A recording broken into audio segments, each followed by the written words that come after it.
Welcome to SMM 2010. It is the Grand National DOTA tournament here. We're into the round of 16, peoples.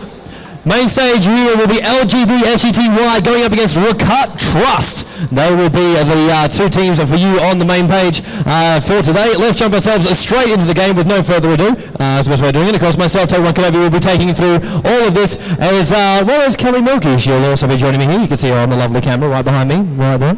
She's right there. Awesome, great to have everyone listening in live as well. Round of 16 is when we kick into the business end of things. So obviously, we now hit to this point and we go, okay, you're out. You're in the losers bracket. And it goes, Kelly, you've seen some... It's double elim, so anything that happens here, you can still fight back. LGD is, of course, last year's defending champion. Rocatt did also come last year. They are from Thailand. LGD is from China. Well, we're going to see a really good game, though. Whatever it is, we're going to see a really good game. I would just like to say, great job to everyone who has been playing so far. Yesterday, all the teams were doing really well. Great play. We casted great games. The crowd here has been fantastic, really supportive.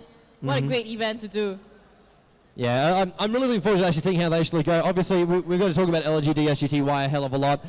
I don't want to say they're favourites for this one, but from what we've seen of them so far, it's all been going pretty well. I think we're just going to check our live TV stream for everyone back at home who isn't actually tuning into the Shoutcast stream. As we actually have the resume game coming up here, so the players, at least the captains, can get together and go through the draft while we sort out the live TV streams. Until then, you actually have this stream going off if you're actually listening in live. Of course, if you are here live yourself, you are in Malaysia, because that is exactly where the SMM is being held this year at the wonderful E-Curve. They've managed to actually bring us into this lovely event, and I'm going to say it's really, really nice. There's a lot of people here, and I hope all the people who have just come to E-Curve for a nice Saturday off are going to enjoy this beautiful, beautiful game of Dota right here on the main stage. So let's jump ourselves right into the band's already off. I think we've got the live TV stream fixed up, so it should be going off all right. LGD, we're playing for the Sentinel side. Obviously, we had the toss earlier on. Rocatt Trust actually won the toss and decided to actually go first pick. LGD came up and said, all right, in that case, we'll take Sentinel side. So it's been swapped over now. We have SF and Doombringer, the first two bands out here for LGD. And of course, Kelly, I know you're a big SF fan. We've seen Doom as well. You must be heartbroken they've been removed. I'm actually pretty heartbroken that SF has been banned because SF is such a great hero to use. I mean, he's so versatile. He can do a lot of stuff. Rocatt has decided to ban the first three bans for them are Beastmaster, Librarian, and the Partner. And LGD first three bans is the SF, Doombringer, and the V-Stage. We are going to the first pick. First pick by Rocatt is the Morphling. Straight away, they're going to pick their carry. I love it. It's just like, we already know what we're going to go. We're going to go with our good Agi carry. Windrunner comes straight back from LGD. They're not even waiting around. Windrunner and Batrider. It's like, that's what we're going to go. I'm really surprised Broodmother has actually not been picked yet because it's managed to avoid the entire pool at the moment. The one hero who is seen completely roll the top lane could possibly come up here in a Morphling and Broodmother attacking together. That's something which I would definitely fear at the moment. Yeah, but unless Rocatt, are gonna pick Broodmother, I think what they're gonna do is it's definitely gonna end up in the ban list. Obviously, we've actually still got to go through the support heroes as well. Both heroes, all hero choices coming out at the moment are either mid game, late game, ganker kind of style. You don't really actually have any support heroes whatsoever. Of course, none of the support heroes have really been taken off the field as well. Witch Doctor's still there, Lion's still there. We saw both of them. Well, we saw them being banned off in the last games. Even then, we've seen Lena as a substitute for Lion work pretty damn well as well. But Rocatt just talking right now. You just look at them actually just having a chat between themselves. What do we actually want to go right now? Obviously, we've been facing a Windrunner. She's going to be trying to steal us from nice long range, and she can basically go up against most tri-lanes here. Crystal Maiden being picked up now. Obviously, Morphling's going to love that one. All the mana in the world that he possibly wants. Well, do remember that this is not the group stage anymore. It is the top 16. We are into double elim, so there's going to be so many games being played. Tomorrow, we are going to cast the Grand Finals, right? Most definitely. And Enigma coming up here as well. Number 3 on the pick board. So VS actually coming up for LGD. We go ourselves into the band section again. So we have Morphling, CM, Enigma for Rocatt Trust. We have Windrunner, Batrider, and VS coming up. Alchemist in the ban pool for Rocatt at the moment. I would love the fact we've actually removed people like Silverbear, like Rexar, like Doom, like SF. It is going to make these teams go slightly different builds for the way they actually want to go here. Obviously, Morphling, great edge carry. There's nothing really out of the ordinary when you look at all these teams. Bat Rider, we saw him before. We saw how well the LZ girls actually used him as well. Getting a couple of those lassos out and really just pulling those heroes back exactly where they didn't want to be when they weren't being tossed there. But we will come up for another one. Clockwork Goblin removed now too. So LGD and Rocatt Trust, they're really leaving a lot of heroes still open here while removing a lot of the heroes which a lot of people early on, like a lot of these heroes, they've been banned here and there. Broodmother being taken out as well now. But still leaving a lot of heroes in the pool, which I would have expected them to actually pick up already. It's very, very weird. It's like LGD and Rocatt Trust like baiting each other to actually pick those awesome carry heroes. Yeah, LGD hasn't really picked their late game carry yet. So the first 5 wins from the Scourge team are the Beastmaster, Sylar Bear, Pagna, Alchemist, and Broodmother. Banned from LGD's SF, Doombringer, V-Sage, and the RK. They're also banning the Goblin. Oh my god, they have Big Holy now. You're gonna see some awesome micro right there. I'm really looking forward to seeing if Melik is listening. Big Meepo. They're not going to Big Meepo. I'm looking forward to seeing if Melik is actually listening in at the moment because Invoker being picked by Rocatt. That's the last week right there. Your dream, your one dream to cast a game with Invoker. Thank you, Rocatt Trust. Thank you, Rocatt Trust. Invoker's here, Lena and Necrorite, the last two LGD. We're going Windrunner, Batrider, VS, Necrorite, Lena, Morphling, CM, Enigma, Chen, and Invoker will be the Rocatt Trust lineup. Your first round of 16 matchup on the main stage here at SMM 2010. Myself, Tobi, and Kelly, we're gonna strap ourselves in. This is gonna be one hell of a game. Yeah, Tobi is going to be super wild. He is going to be super excited in this game. You feel the vibe. We have casted two LGD game. They are the defending champions. Every game they play has been so great. They are support heroes. They are carry, just shine through. We haven't cast a Rocatt game yet, but I'm sure in this match, we are definitely going to see how good they are. They are here at top 16, won their group stage. Every team in group stage was really difficult because everyone flew into play. So just because you pass group stage, I mean, you know, you are the best. Just that you managed to beat your group. Now it's double elim. There's going to be a chance if any team drops the game, but I do think we are definitely up for an exciting game. Yeah, it's actually quite true. Like, you get through group stage, it's like you get to this point, what does it matter now? Absolutely nothing. You've got yourself into them.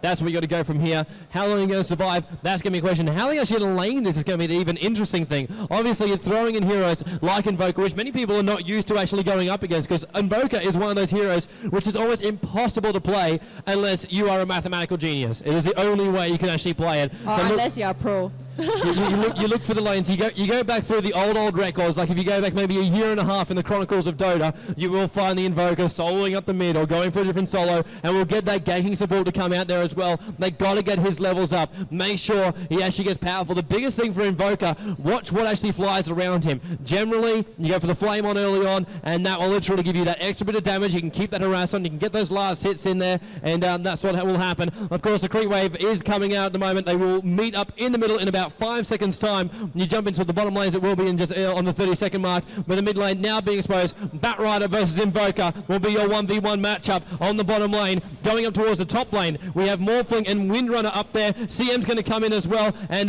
Lena is harassing from the trees already, just trying to push this Morphling back. Jump ourselves very quickly down towards the bottom lane. Necrorite is unopposed. Completely unopposed down there in the bottom lane. We're missing an Enigma. There's no one. The bottom lane is stunned. Top. Also going to have a stun. There you go. 2 stuns going on the bottom lane. He's going to get away because the Shackle didn't really hit a tree. Couldn't really shackle him into the tree. Bottom lane, Necrolite is soloing against no one.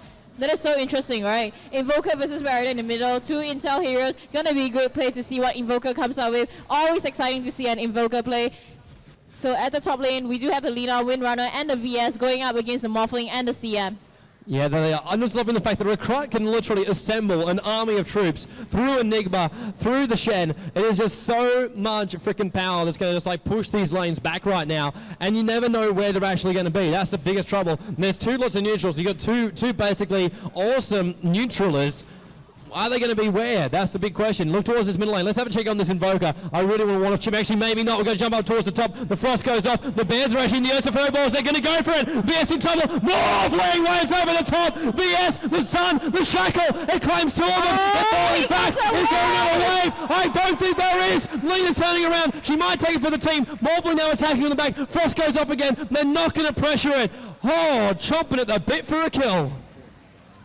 Oh, do you see how the VS got away going like literally 10 live? You do see the Invoker being super passive and tower hugging, but you did see the Bat Rider actually try to harass the Invoker, took out half his life. Top lane, tri lane, what can I say? Back at the bottom, we'll probably see like Enigma is coming into the bottom lane to come up against the Necrolite. He was MIA for a while, he was trying to get his story. He is still level 1 though, up against a level 3 Necrolite. Not sure what the strategy is. Why do you think that happened?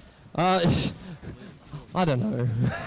I don't know. Especially where we sit at. I don't even ask questions when I watch LGD play anymore. It's just like, you guys, you just do it, and I'll basically just commentate it. That's the only thing we can really go for. I'm loving this little mid-battle going up against Invoker and Bat Rider. They've just been going at each other. Bat Rider's only been just getting out there with a basic of health before, and they obviously rune control going out there, grabbing that 2-minute rune, bottling it up there, giving it an extra couple of charges. The haste is sitting in there at the moment, so Invoker's got to be careful not to get caught out by that one, especially when he's getting slowed even more by the sticky napalm. Interesting to actually know here that Enigma has actually gone down towards this bottom lane to try and go against this Necrolite. I'm wondering if he was up there to see if he can actually held with Shen up there on the top lane, and that's all they really wanted. Now we're going to see CM Frost goes up. The Ursa's going to come in again. They want another one. Morphling waving over the top. VS is the squishy one. First blood, top lane. Stun comes out from the Lena. It's a little too late though, and Rocatt Trust.